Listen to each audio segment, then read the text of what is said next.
নতুনভাবে তোমাদের সাথে একটা ভিডিও শেয়ার করব বলে চলে এসেছি। তো আমার সাথে কে আছে দেখো। আজকে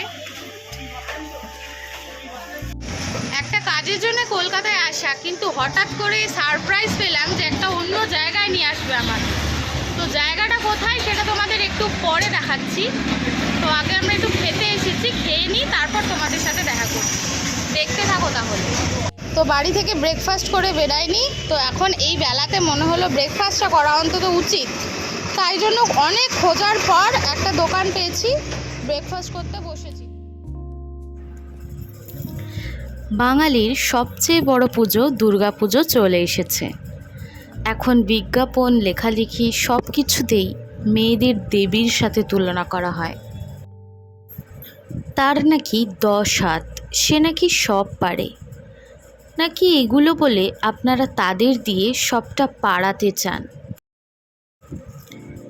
দেবী দুর্গার 10 হাত আছে, তিনি দেবী। তার সাথে তুলনা করে প্রতিটি মেয়েরও যে 10 হাত থাকতে হবে, এই চিন্তা ছোটবেলা থেকেই সব সন্তানের মাথায় নাইবা ঢোকালেন। মেয়েরাও মানুষ, তাদের সৌন্দর্যে তাদের একদিনে দেবী করে তুলে পরের দিন অবলা ভাবা, এই দুটোই এবার বন্ধ হোক। একবিংশ শতাব্দীর এই সময়ে এসে মানুষকে বরং মানুষ ভাবুন।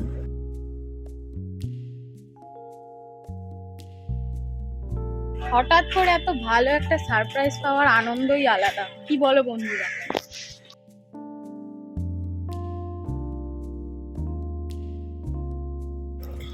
অফিসে বড় পোস্টে চাকরি করে, কিংবা রাতের বাড়ি ফেরা নিয়ে, কিংবা পিরিয়ড নিয়ে হাসাহাসি না করে বরং তার দক্ষতাগুলোকে কুর্নিশ করুন, পাশে থাকুন, নিজেদের অঙ্গীকারবদ্ধ করে তুলুন।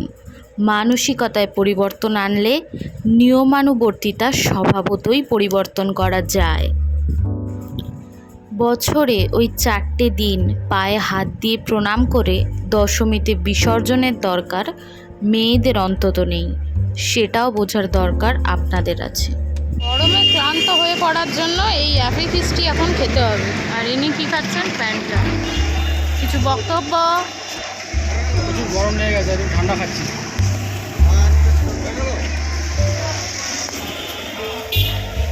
তো আজকে আমি যার সাথে এসেছি সে তোমাদের কিছু বলতে চায়। দেখো কি বলতে চায়। অনেকদিন ধরে বলছিল খালি এক্সপ্লোর করবো কলকাতা, কোথাও নিয়ে চ। তা ভালো, আজকে একটু সারপ্রাইজ দিই। বলছিল কোনো জায়গায় নিয়ে যাস না, তুলিও নিয়ে যাস না, 4 বছর হয়ে গেল।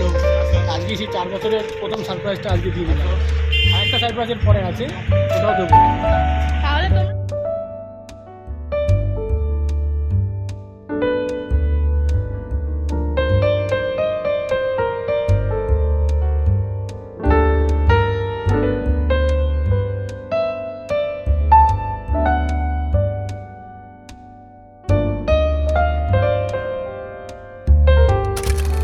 ডেস্টিনেশনে এসে গেছি।